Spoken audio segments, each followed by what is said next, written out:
வணக்கம் நண்பர்களே. ஓம் ஓம் கணபதியே நமக்கு. ஜாதகத்தில் பல வித்தியாசமான விஷயங்கள் இருக்கும், சரிங்களா? அதில் பார்த்தீங்கன்னா புதன் சந்திரன் பகை அப்படின்னு சொல்லுவாங்க. ஆனால் கடக வீட்டில் தான் புதனோட ஆயில்ய நட்சத்திரம் இருக்குது.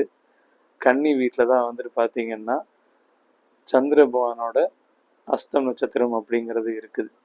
அப்புறம் ஏன் சார் இது பகைன்னு அப்படிங்கிறது சொல்கிறாங்க அப்படிங்கிறது ஒரு விஷயம் நீங்கள் யோசிக்கணும் இல்லைங்களா? ஜோதிடம் படிக்கிறவங்களும் சரி, பார்க்குறவங்களும் சரி. ஓகே, புதன் புத்தி, சரிங்களா? சந்திரன்கிறது மனசு, சரிங்களா? அப்போது சில நேரத்தில் புத்தி சொல்கிறது மனசு கேட்காது, மனசு சொல்கிறது புத்தி கேட்காது. ஸோ இதுதான் பகை அப்படிங்கிறதுக்குண்டான மீனிங். மற்றபடி நம்மளுடைய உடல் உறுப்புகளில் பார்த்திங்கன்னா இங்கே மூளை இன்ஸ்ட்ரக்ஷன் கொடுக்க கொடுக்க நம்மளுடைய உடம்பு இயங்கிட்டு இருக்குது. ஆனால் இந்த காதல், கருணை, அன்பு, பாசம், இந்த மாதிரி விஷயங்கள் எல்லாமே சந்திரன் ஒருத்தருக்கு நல்ல விதமாக இருக்கிறப்போ ரொம்ப சூப்பராக இருக்கும், சரிங்களா? இப்போ இதில் உங்களுக்கு ஒரு கேள்வி வரும். அப்போது சந்திரன் அமாவாசை சந்திரனாக இருந்தால் அவங்களுக்கு பாசம்லாம் வராதா அப்படின்னு. ஆக்சுவலாக அமாவாசை சந்திரனாக இருந்தால் அதுக்கு பேர் சிவசக்தி யோகம் அப்படின்னு அர்த்தம், சரிங்களா? ஸோ அவங்க பார்த்திங்கன்னா ரொம்ப பாசமாக இருப்பாங்க அப்படிங்கிறது அர்த்தமாக இருக்கும்.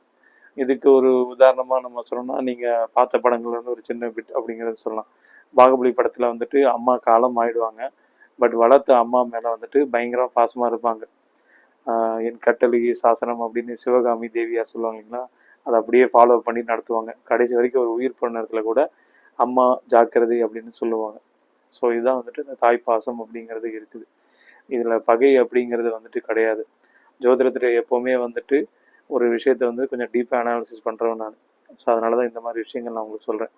பிடிச்சிருந்தால் ஃபாலோ பண்ணுங்கள், லைக் பண்ணுங்கள், ஷேர் பண்ணுங்கள். ஆதித்யன் ஜோதிடம் அப்படிங்கிற என்னுடைய சேனலை சப்ஸ்கிரைப் பண்ணுங்கள். நன்றி.